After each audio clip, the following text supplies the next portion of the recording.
Sunita Williams, Kalpana Chawla અને બીજા અનેક અવકાશી યાત્રીઓએ ભારતનું અને ગુજરાતનું નામ દુનિયાની અંદર રોશન કરીને એક વિજ્ઞાન ક્ષેત્રે દેશને અને દુનિયાને ખૂબ મોટી ભેટ આપી છે।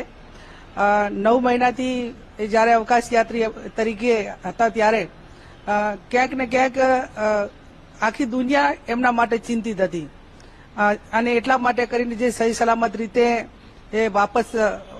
પરત આવી અને એક ગુજરાતને, ભારતને, આખી દુનિયાને એક શાંતિનો મેસેજ, એક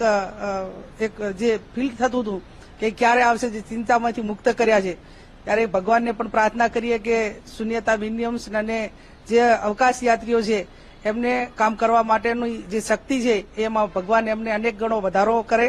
અને આવનાર સમયની અંદર આવા વૈજ્ઞાનિકો એ એમના માટે એક પ્રેરણારૂપ છે અને પ્રેરણારૂપના ભાગે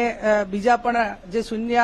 સુનિતા વિલિયમ્સ અને કલ્પના ચાવલા બીજા વૈજ્ઞાનિકોના રસ્તે ચાલીને એ પોતાના ક્ષેત્રની અંદર ઉત્તરોત્તર પ્રગતિ કરીને દેશનું નામ રોશન કરે એવી હું અપેક્ષા રાખું છું।